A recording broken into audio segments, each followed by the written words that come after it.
Chapter 10. Compiler Lu chooses a brilliant son-in-law, and Chu Hsian-fu marries into a rich family.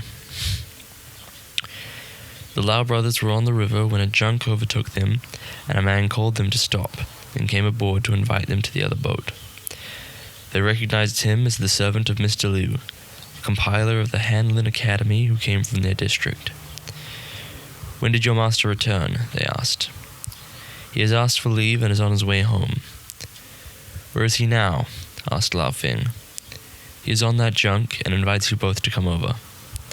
The two brothers went aboard the junk, which was carrying the insignia of the Hanlin Academy, and Mr. Liu came out in a square cap and private citizen's dress to the door of the cabin. This compiler had been one of their uncle's pupils. "Just now I saw Lao Chan from a distance, standing at the prow, and I was wondering how you came to be on this little boat," he said with a smile. "Now I find Lao Feng is here too.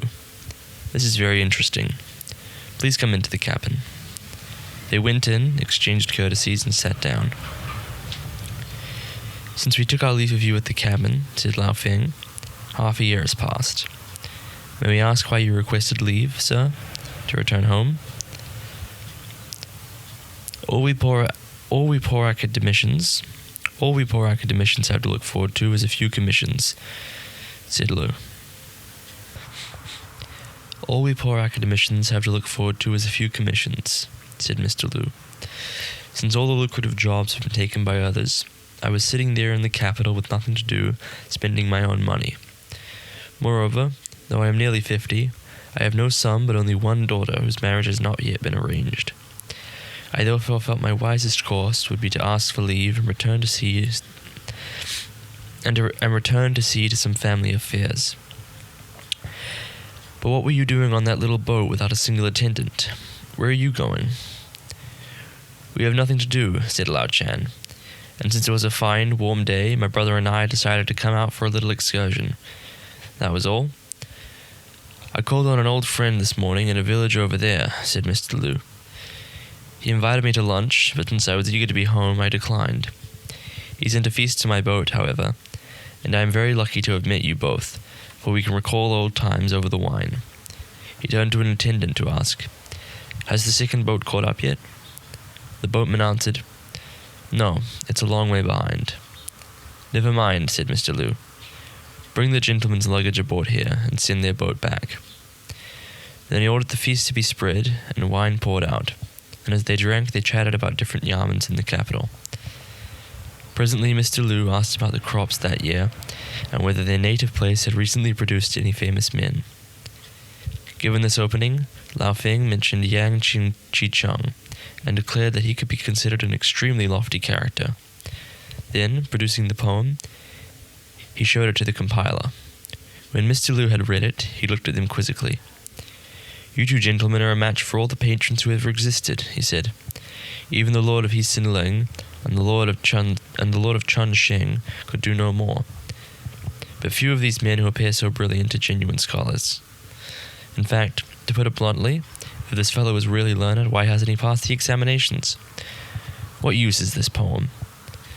With your condescension and respect for genius, you must be the best patrons this Mr. Yang has ever encountered in his life. Yet he has twice avoided you, as if he were afraid of meeting you.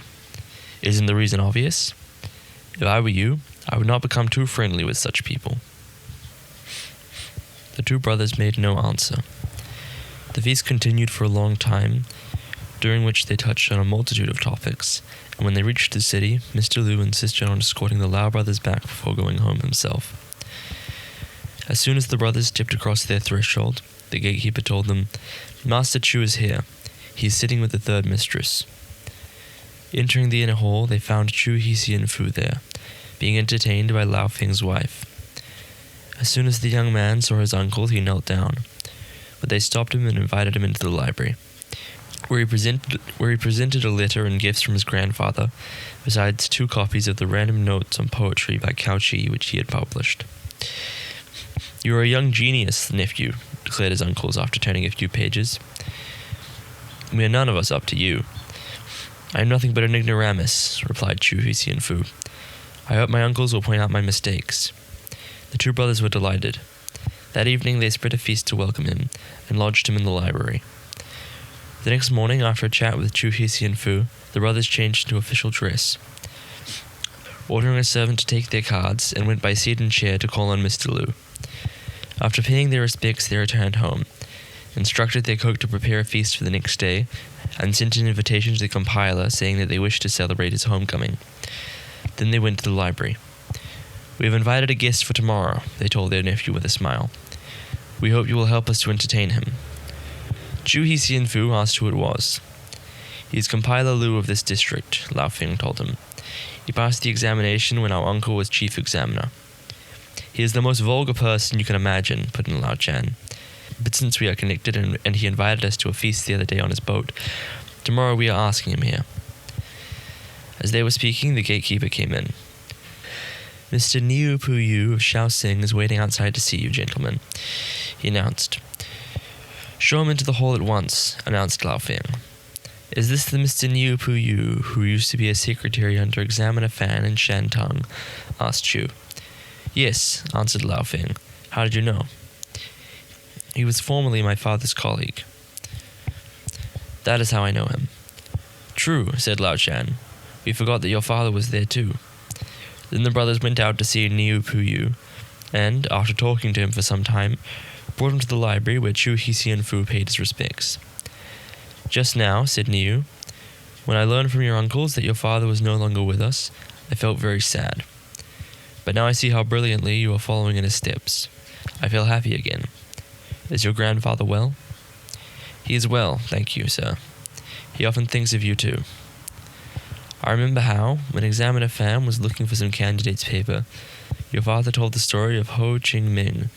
That was an excellent joke." He described what had happened, and the Lao brothers and Chu laughed heartily. "Mr. Niu," said Lao Feng, "we have been close friends for many years, so we need not stand on ceremony. And luckily, our nephew is here to profit by your instruction.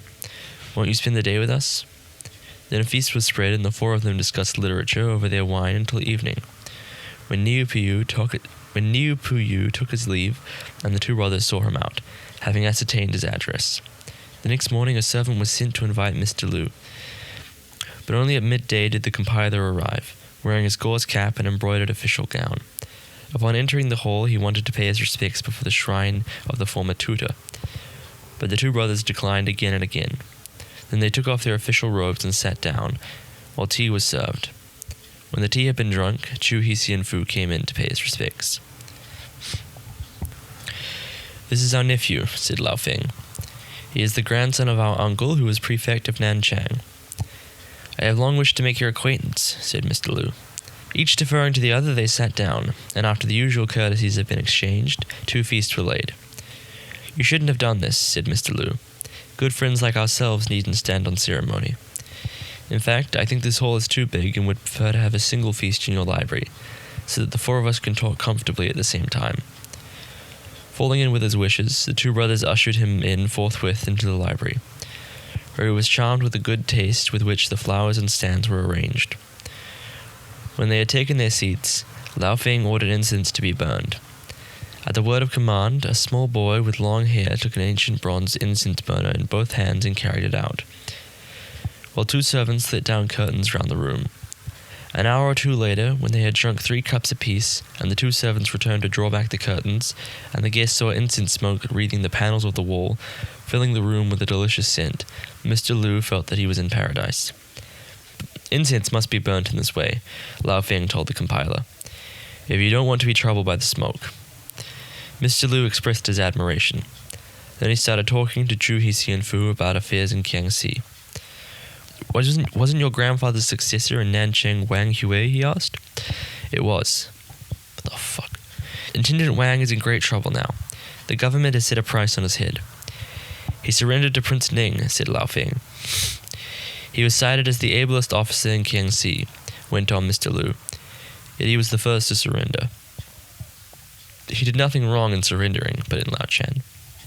"According to the proverb," said Mr. Lu, "no troops, no food. Why not surrender?" But while many officers surrendered to Prince Ning and are now in hiding, he was the only one to surrender with several districts. So the government regards him as by far the worst offender and has offered a reward for his arrest. When Chu heard this, he dared not breathe a word of what had happened.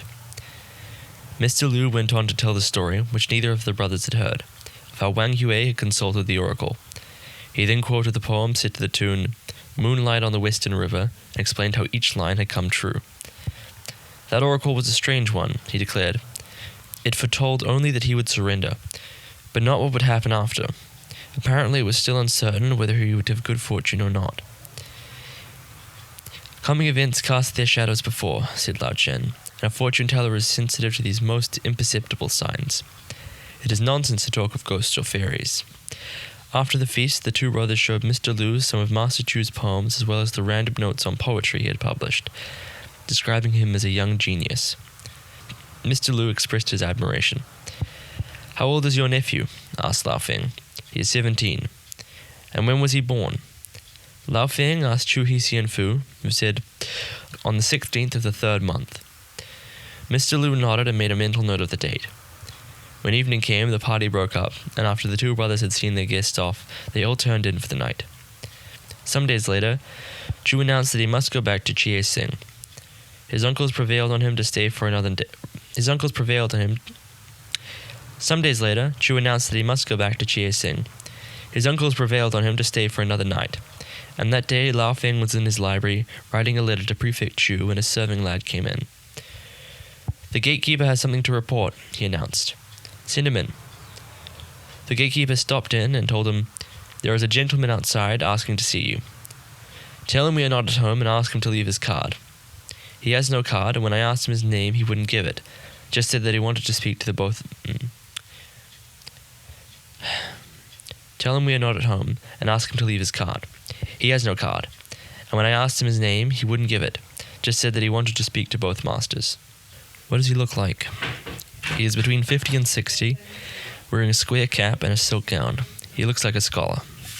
"It must be Yang Chi Chung," thought Lao Feng. Hastily putting away his letter, he called in his brother and told him that someone who might well be Yang Chi Chung had arrived. "Invite him into the hall," he ordered the gatekeeper. "We shall see him at once." The gatekeeper ushered the stranger into the hall, after which the two brothers came out to greet him and invited him to sit down.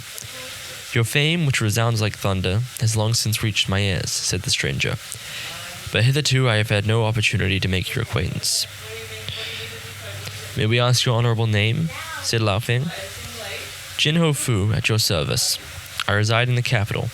Recently I accompanied Mr. Liu to your honorable district, so at last I am fortunate enough to meet you. I observe that Mr. Lao Feng's ears are whiter than his face, a sure sign that his fame will spread throughout the world, while the refulgence of Mr. Lao Chan's nose indicates that he will shortly receive news of official promotion."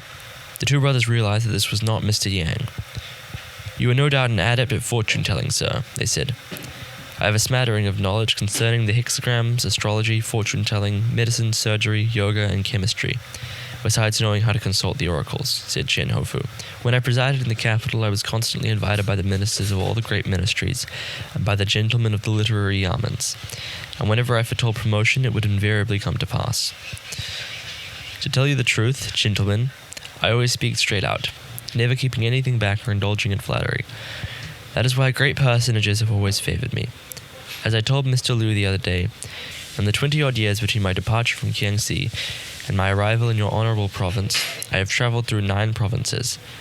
When he had said this, he laughed heartily. Then the attendants served tea, which they drank. "Did you say that you came on the same boat as Mr. Liu?" asked Lao Chan. "We met Mr. Liu on the river and spent a day on his boat, but we did not see you. That day I was on the second boat," explained Chen Hofu. "Only that evening did I learn that you gentlemen had been there. It was my misfortune to have to defer making your acquaintance for several days." "Your conversation is most edifying," declared Lao Feng. We regret that we did not meet you earlier." "Mr. Liu had asked me to convey a message to you," said Chen. "May we speak in private?" "Certainly," replied the two brothers, and invited him into the library. Chen Ho Fu looked about him and saw the spacious courtyard outside and the elegant lyres and books. "It is true that in heaven there is the mansion of the gods, and on earth the house of the Prime Minister," he declared. Then, hitching his chair forward, he said, Mr. Liu has a daughter who has just reached marriageable age. Since I am staying with him, I know the young lady, and she is virtuous, gentle, and beautiful. Because Mr. and Mrs. Liu have no sons, this girl is the apple of their eye. So although many families have sought her hand in marriage, her parents would never consent. The other day, however, when Mr. Liu met Prefect Chu's grandson in the Honorable House, he was struck by his genius. He has asked me to come and find out whether the young gentleman is married or not. The young man is our nephew, said Lao Feng, and he is not married. We are most grateful for this mark of Mr. Liu's high regard, but we would like to ask the age of the young lady and whether her horoscopes correspond. You need have no anxiety on that score, replied Chin with a smile. Mr. Liu ascertained the date of your nephew's birthday when you entertained him to a feast here, and on his return home I cast both their horoscopes to see whether they could marry or not. The young lady is 1 year younger than the young gentleman, being 16 this year. They are born for each other. Their horoscopes accord in every single respect, and they are destined to enjoy long life, good fortune, and numerous progeny, with nothing to mar their happiness. So that was why he asked the date of our nephew's birthday during the feast, said Lao Chen to Lao Feng. I wondered at the time, and now it seems he had this in mind all along. Excellent, said Lao Feng. Since our nephew has found favor with Mr. Liu and Mr. Chen has come as our go-between, we shall write immediately to our uncle, then choose an auspicious day to send Mr. Liu's house to ask for the young lady's hand. I shall take the liberty of calling again some other day, said Chen Hofu, rising to take his leave. But I must say goodbye for the present and go back to report to Mr. Liu. When the Lao brothers had seen Chen Hofu off, they told Chen Hsian-fu what had happened. Since this is the case, you had better not go back to Xixing together, they advised him. We shall send your servant with a letter to your grandfather, and you may as well wait for his reply before you make any move. Chu did as they said and remained with them. The servant came back about 10 days later with Prefect Chu's letter and reported, when Prefect Chu heard this, he was very pleased. He ordered me to tell you that since he cannot come himself, he hopes you will make all arrangements for him and decide whether Master Chu should stay in his wife's family or return home. Here is his letter, sir, and here are 500 taels of silver for the wedding gifts. The prefect also says that there is no need for Master Chu to go home until after his marriage. The prefect's health is good, so there is no need to worry about him. Having received this reply and the silver, the two brothers chose an auspicious day, asked Chen Hofu to act as go-between, and requested Niu Pu Yu to act as second go-between for the bridegroom's family. Chen and Niu came to the Lao family where they were entertained to a feast, after which they mounted seated chairs preceded by servants carrying their cards, and were borne to Mr. Liu's house. Mr. Liu, who had prepared a feast for them, gave them his written consent to match as well as the card containing the horoscopes of the betrothed couple. On the third day, the Lao family sent scores of bearers with gold, silver, pearls, emeralds, jewelry, silk, embroidery, sheep, wine, and fruit as gifts for the bride's family. And after these presents had been dispatched, they gave each go-between 12 taels of silver for new clothes and 4 taels of silver for wine and fruit. So everyone was happy. The two brothers next asked Chen Hofu to fix a date for the wedding. They chose the 8th of the 12th month, which was an auspicious day. When they proposed this date to Mr. Liu, he requested that, since he had only the one daughter and was loath to part with her, Master Chu should stay with the Liu family. To this the Lao brothers agreed. On the 8th day of the 12th month, the go-betweens were entertained to a feast in the Lao mansion, which was hung with lanterns and decorated with streamers. When evening came, the musicians struck up. The Lao brothers had more than 80 lanterns inscribed with official titles, and these, supplemented with the lanterns of Prefect Chu's family, filled 3 or 4 streets to overflowing. There was the whole regular wedding procession too, with banners, canopies, wind and string instruments, and 8 pairs of gauze lanterns. Because the rain had just stopped and there were still clouds in the sky, the lanterns were covered with green oilcloth shades. And behind them came a great sedan chair, carried by 4 bearers, in which sat Chu Hsian-fu. After him followed 4 other chairs carrying the 2 Lao brothers, Chen Hofu and Niu Pu Yu, who were accompanying the groom to the wedding. At the gate of Mr. Liu's house, they sent in largesse to the attendants, and the gate swung wide open, and the music struck up to welcome them. The Lao brothers and the go-betweens descended from their chairs first and went in. The two brothers were wearing official robes, and the go-between's auspicious dress. Mr. Liu in gauze cap and embroidered gown, satin shoes and gold belt, came out to welcome them, bowing as he invited them to ascend the steps.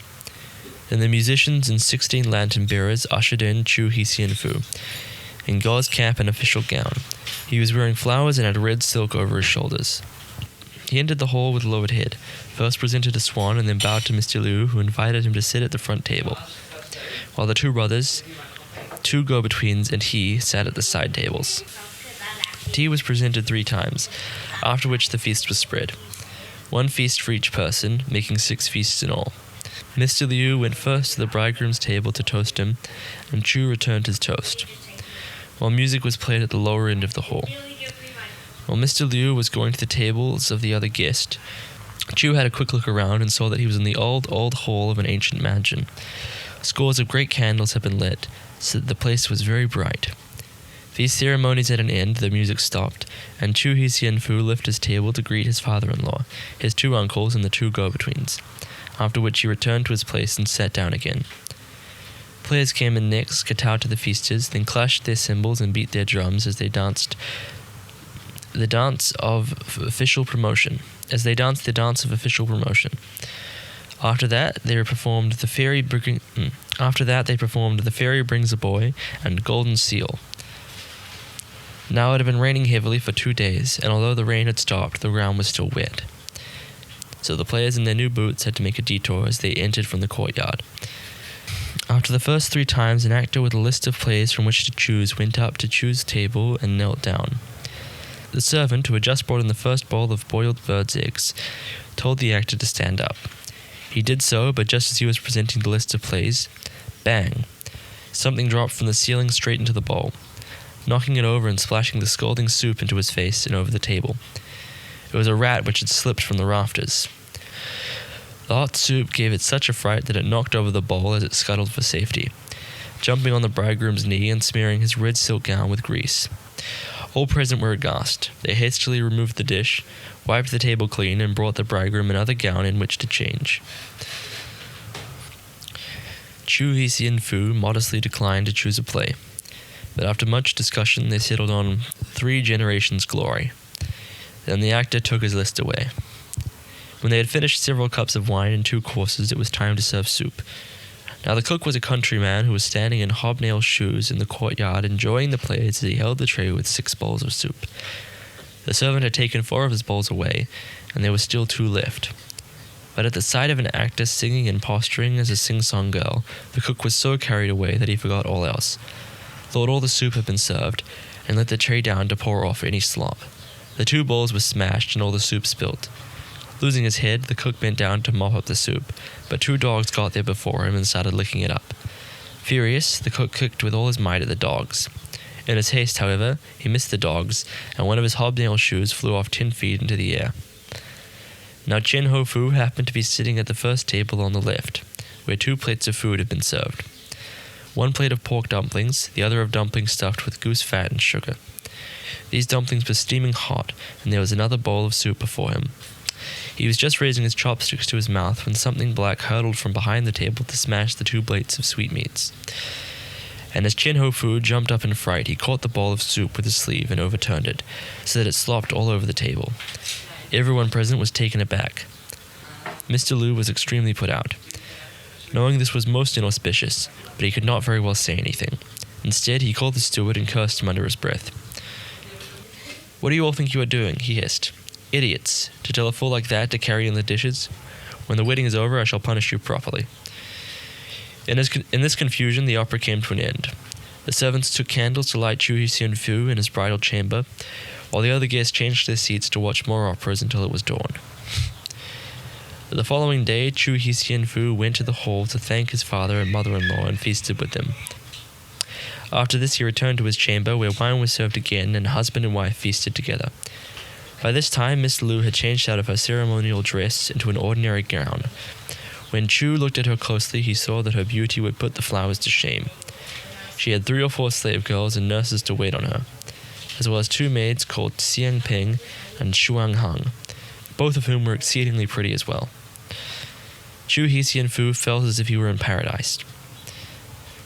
But to know what followed, you must read the next chapter.